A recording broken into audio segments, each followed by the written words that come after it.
각종 부동산 정보가 함께하는 시간, 이현진 기자의 톡톡 부동산입니다. 오늘도 쿠키뉴스 이현진 기자 나와 있습니다. 안녕하세요. 네, 안녕하세요. 오늘은 어떤 내용을 함께하나요? 네, 문재인 정부가 출범한 지 100일이 지났습니다. 그동안 두 차례에 걸쳐서 부동산 대책을 내놨는데요. 이런 문재인 정부의 부동산 대책에 대해서 기대와 우려가 공존하고 있습니다. 그래서 오늘은 문재인 정부 출범 후 100일을 맞은 부동산 시장을 점검해 보도록 하겠습니다. 네. 이 현 정부 출범 전에는 아주 부동산 시장이 이상 과열이다 싶을 정도로 집값이 고공행진을 했었는데요. 문재인 정부 출범하고 나서 이 부동산 시장 투기 세력을 잡고자 두 차례에 걸쳐서 부동산 대책을 내놨습니다. 먼저 그 내용부터 좀 살펴보고 갈까요? 네, 그렇습니다. 먼저 문재인 정부가 출범한 날짜는 5월 10일이었는데요. 그 후에 한 달 만에 6.19 부동산 대책을 내놨었죠. 주요 내용을 보면 서울과 경기도, 광명시 등 전국 40개 시군구 지역을 대상으로 조정 대상 지역으로 선정을 했고요. 그래서 담보대출 규제나 전매 제한 기간을 늘리고 이런 여러 가지 규제를 적용을 했습니다. 그래서 시장이 과열 양상을 보이다가 이런 지역을 선별적으로 해서 핀셋 규제를 했다고 볼 수가 있습니다. 네, 그 6.19 대책이 나온 직후에는 시장 분위기가 좀 달라지는가 싶었는데 또 그렇게 오래 가지는 못했어요. 네, 그렇습니다. 사실 6.19 대책이 나오기 전에 문재인 정부 출범 초기에 아파트 가격이 급등하기 시작했습니다. 그래서 분양시장도 과열 양상을 보이면서 여러 가지 문제점이 많았는데요. 그 다음에 이제 문재인 정부가 첫 번째 부동산 대책인 6.19 대책을 발표한 다음에 아파트 가격을 좀 봤더니 조금 주춤을 했습니다. 한 1, 2, 3주간 조금 더 좀 조용한 모습을 보였는데요. 그런데 문제는 이 1, 2, 3주가 지나자마자 다시 아파트 가격이 치솟기 시작했다는 겁니다. 그래서 그 전보다도 가격이 더 상승하는 그런 모습을 보였습니다. 그래서 7월 28일을 기준으로 해서 서울 아파트 가격을 조사를 했었는데요.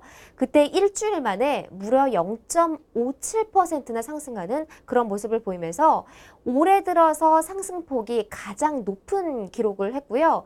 그다음에 서울 아파트 거래량도 10,000건을 넘어서 2006년 이후에 최대치를 보이기도 했습니다. 그래서 정부 초기에 대책을 발표했지만 별로 큰 효과는 없었다라고 볼 수가 있을 것 같습니다. 네, 문재인 정부의 첫 번째 부동산 대책이었습니다. 6.19 대책은 불과 40여일 만에 시장에서 실패로 결론이 났었죠. 그래서 정부가 또 한 달 반 만에 파리 대책을 발표를 했습니다. 이거는 이른바 부동산 규제 종합 선물 세트라고 불릴 정도로 규제 내용이 참 많았던 것 같아요. 네, 그렇습니다. 정부가 6.19 대책이 효과가 없자 그 다음에 불현듯이 갑자기 파리 대책을 발표를 했었는데요. 그런데 이 파리 대책은 아주 초강도의 종합 선물 세트라고 할 정도로 굉장히 많은 규제들이 포함이 돼 있었습니다.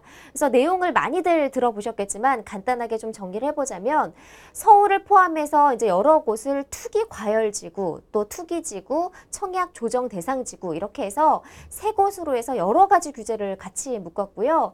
그리고 우리가 예상하지 못했던 투기 과열지구를 지정한 게 조금 더 예외적이었습니다. 그 다음에 금융권의 규제도 굉장히 옥죄는데요. 그래서 주택담보대출 비율 LTV하고 총부채 성함 비율 DTI도 굉장히 심하게 강화를 했고요. 이뿐만이 아니라 청약시장 열기를 규제하기 위해서 1순위 자격 요건도 강화하고 여러 가지 많은 규제를 한꺼번에 쏟아냈습니다. 네, 정부가 두 차례의 규제 폭탄을 내어놓으면서 그야말로 이 부동산 투기와의 전쟁 의지를 여실히 드러냈는데요. 이 두 차례 나온 부동산 대책의 핵심은 무엇으로 볼 수가 있을까요? 일단 정부에서 가장 중점적으로 정한 거는요. 투기 세력과 전쟁을 선포하겠다라고 할 정도로 투기 세력을 막는데 아주 집중을 했습니다. 그래서 특히 이 투기 세력을 이끄는 다주택자에 관해서 규제를 많이 하면서 이런 점들을 굉장히 많이 신경을 썼고요. 그 대신에 이제 실수요 중심으로 만들겠다. 그러니까 투기 세력을 억제하고 정말 내 집 마련이 필요한 실수요자를 위한 시장 질서를 확립하겠다라는 게 목적이었고요.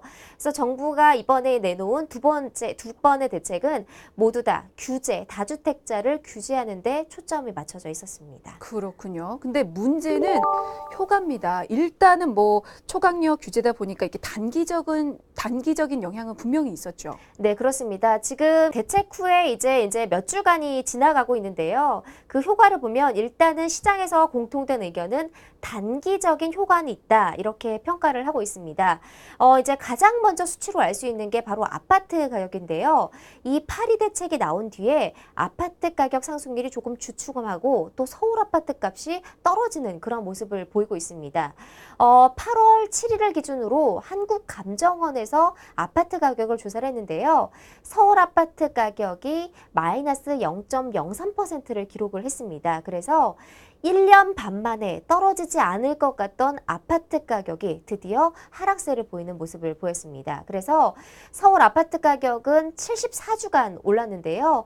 절대 꺾이지 않을 것 같았던 이 서울 아파트 가격이 파리 대책 후에 떨어지는 모습을 보였습니다. 네, 오, 드디어 떨어졌군요. 네. 근데 이게 집값만 하락을 한 겁니까? 다른 부동산 시장 분위기는 어떤가요? 네, 일단은 가장 우려스러웠던 부분이 청약 시장이었는데요.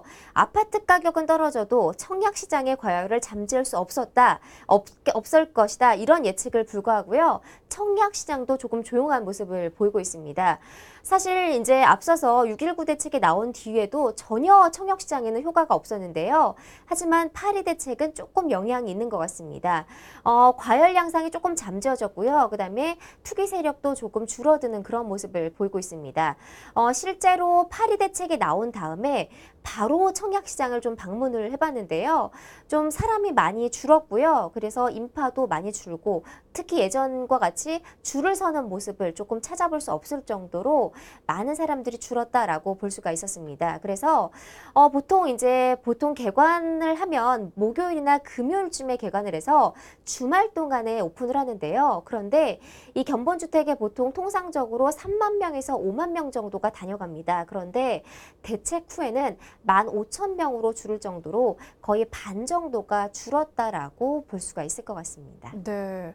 어쨌거나 견본주택 그 현장 분위기가 그렇다면 파리 대책이 나오고 나서 일단은 정말 즉각적인 효과는 있었다라고 볼 수 있는데 근데 이게 평가가 좀 엇갈리고 있지 않나요? 네, 그렇습니다. 이번 대책이 나온 다음에 분명히 많은 전문가들이 단기적인 효과는 있다. 그래서 투기 세력을 잠재우고 이제 실수요자 위주로 시장을 만들어가는 그런 일부분의 효과가 있다는 데는 동의를 하는데요. 하지만 실수요자를 위한 정책을 냈지만 오히려 실수요자가 피해를 보고 있다는 그런 지적도 나오고 있습니다. 지금 가장 문제가 되는 게 청약 규제에 관한 내용인데요. 청약 규제를 너무 엄격하게 적용을 하면서 정말 내 집 마련이 필요한 실수요자가 오히려 청약 시장에 진입하지 못하는 그런 현상이 나타나고 있습니다. 지금 서울 지역 같은 경우는요.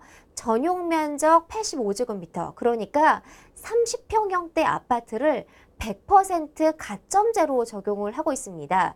그러니까 예전에는 50%는 가점제고 50%는 추첨제를 이용해서 내가 가점이 없어도 추첨을 통해서 아파트가 당첨될 확률이 있었는데요.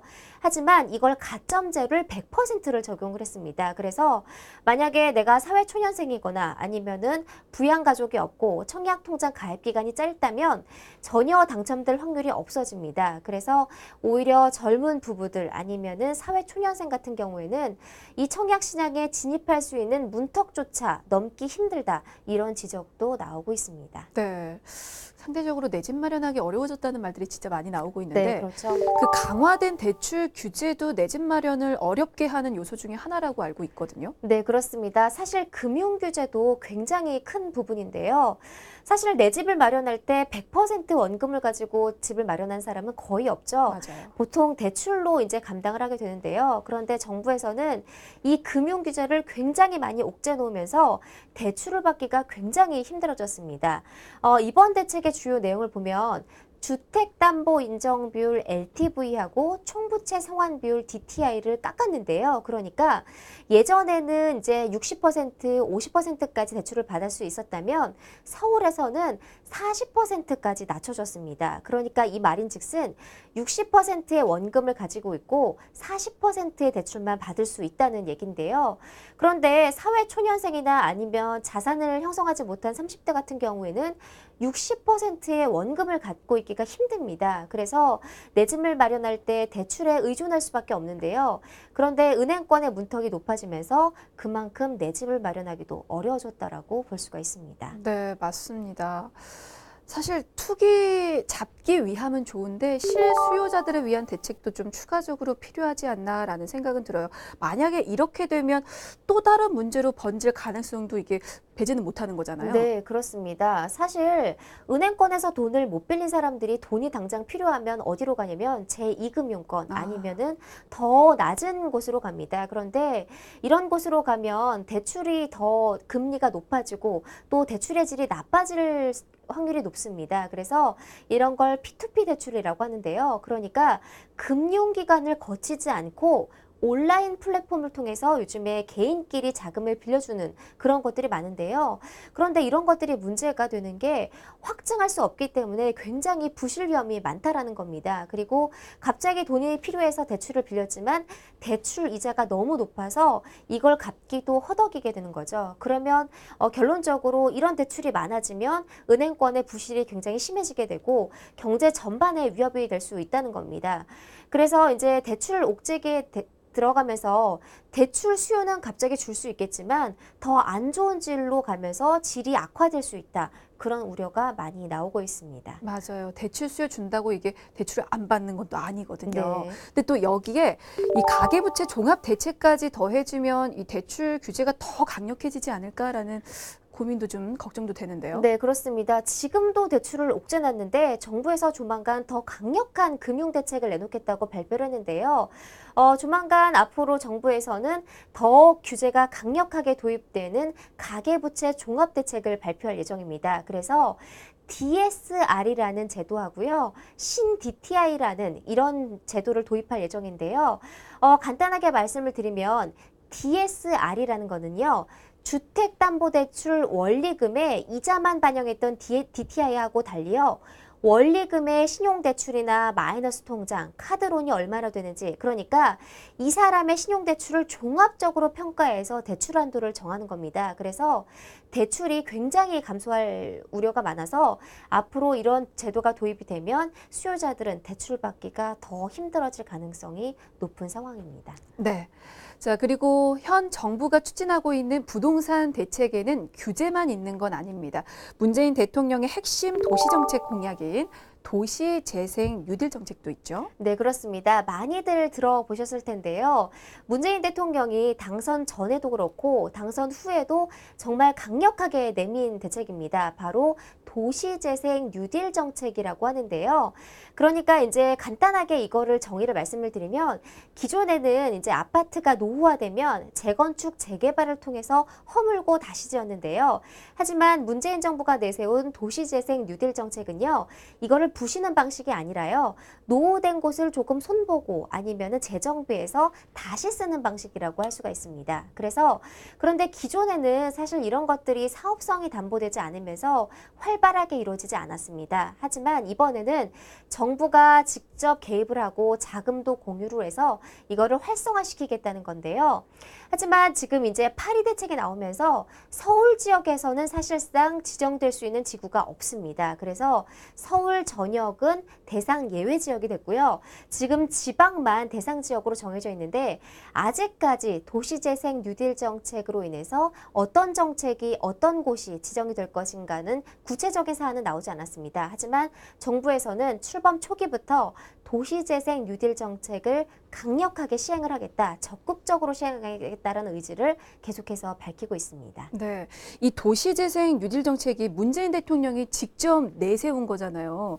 그만큼 국민들 기대가 정말 높았거든요. 네, 그렇습니다. 출범 초기부터 워낙 여러 차례 발표를 하면서 굉장히 기대가 많았습니다. 그리고 기존의 이제 대규모 철거 방식 대신에 지역과 지역 주민들이 주도하는 방식이라는 점에서 조금 새로운 패러다임을 가져오고 또 지역 주민이 환영할 수 있는 그런 정책이다라는 측면에서 좀 기대가 많았는데요.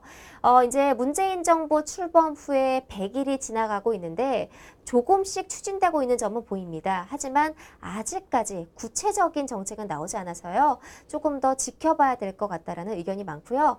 정부에서는 지금 이 정책을 시행하기 위해서 지자체나 전문가들을 대상으로 의견을 수렴하고 있는 그런 상태입니다. 네, 아직 계획 단계이긴 한데 그래도 좀 구체적인 실행 계획이 나온 게 아니어서 그런지 우려스러운 부분도 있고요. 그리고 한계점들이 좀 지적이 되고 있잖아요. 네, 그렇습니다.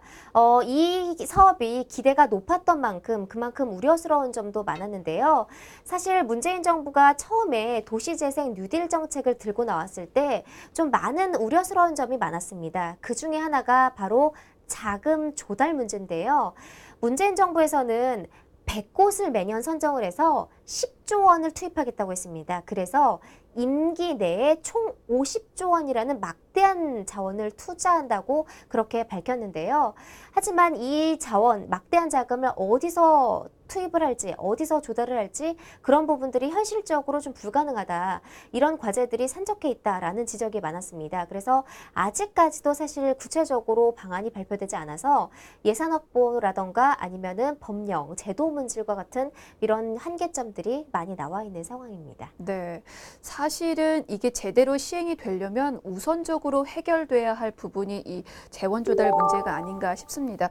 근데 사실 정부가 이 막대한 재원을 잘 해결할 수 있을지도 의문이에요. 네, 그렇습니다. 전문가들이 계속해서 이 부분을 지적을 하고 있는데요. 사실 50조 원이라는 돈이 막대한 자금입니다. 굉장히 큰데요. 그래서 이제 정부에서는 이렇게 발표를 했습니다. 2조 원을 매년 이제 지자체가 예산을 지원을 하고 주택 도시기금에서 5조 원을 융자하겠다 이렇게 발표를 했습니다. 그래서 이런 계획을 발표했고 나머지 3조 원 같은 경우에는 LH나 코레일 같은 공기업이 투자하는 방식으로 만들겠다 이렇게 발표를 했습니다. 하지만 정부에서는 좀 이런 발표를 했음에도 불구하고 전문가들은 의아해한데요. 왜냐하면 주택 도시기금에는 사실 여유 자금이 있습니다. 그래서 이 부분에 대해서 조달하는 건 문제가 없을 것으로 보이지만 지금 정부에서 3조 원을 LH 같은 공기업에서 조달하겠다고 했는데요. 지금 LH의 공기업 부채가 막대한 상황입니다. 그러니까 LH가 스스로 감당하지 못할 만큼 그렇게 빚을 지고 있는데 또다시 3조 원이라는 자금을 조달할 수 있을지에 대해서는 사실 굉장히 의문이라고 지적이 많습니다. 그래서 이런 자금 조달 방식이 현실적이지 않다. 이런 지적들도 계속해서 나오고 있는데 정부에서는 이 부분에 대한 대안은 아직까지 구체적으로 밝히지 못하고 있습니다. 네, 일단은 이제 재원 조달 방식은 계획은 세워놨지만 어디까지나 계획인 거고 매년 10억도 아니고 10조 원이라는 금액을 그것도 민간 참여 없이 말이죠. 이렇게 만들어내는 게 결코 쉽지만은 않을 것 같은데요. 네, 그렇습니다. 사실 이런 자금을 공공자원에서 마련하려면 유일한 방법은 세금밖에 없습니다. 그런데 세금을 갑자기 올릴 수 있는 방법도 없고요. 그래서 사실 민간 자본 이런 부분에는 대안이 될 수 있습니다. 그러니까 공공자원이 부족한 부분은 민간 투자 방식을 통해서 조달을 할 수가 있는데요. 하지만 문재인 정부에서는 이번 정책에서는 절대로 민간 자본을 투입하지 않겠다라고 밝히면서 사실 재원 조달 부분들이 아직까지 숙제로 남아 있습니다. 네, 자 그리고 또 하나 풀어야 할 문제가 있습니다. 젠트리피케이션인데요. 뭐 전에 톡톡 부동산에서도 전해드린 적이 있는데 개발 과정에서 원주민과 세입자들이 내쫓기는 이 부분에 대해서도 대안이 분명히 필요하긴 하거든요. 네, 그렇습니다. 요즘에 젠트리피케이션이라는 말이 굉장히 많이 나오고 있죠. 그러니까 예를 들어서 지금 홍대나 이런 상권들이 늘어나고 굉장히 권리금이 올라가면서 기존에 이제 있던 사람들이 내쫓기는 그런 현상을 말하는데요. 이런 부분도 상당히 우려스러운 부분입니다. 그러니까 지금 문재인 정부가 추진하겠다는 도시재생 뉴딜 사업은 그러니까 허름하고 그러니까 기존에 개발되지 않은 지역들을 개발을 한다는 건데요. 그렇게 되면 이 땅값이나 집값이 올라갈 수밖에 없습니다. 그렇게 되면 오히려 내 집 마련을 둥지를 틀고 사는 이 원주민들이 쫓겨날 수 있는 확률이 높다는 건데요. 이렇게 되면 외부에서 유입이 되고 아파트 가격이 계속 오르는 그런 이제 부작용이 생길 수 있습니다. 그래서 이 젠트리피케이션을 예방할 수 있는 사전에 예방할 수 있는 관련법이 제정돼야 된다는 그런 지적이 많습니다. 네, 알겠습니다. 문재인 대통령 취임 100일을 맞아서 오늘 톡톡 부동산에서는 부동산 시장 중간 점검을 해봤습니다. 지금까지 쿠키뉴스 이현진 기자였습니다. 고맙습니다. 네, 고맙습니다.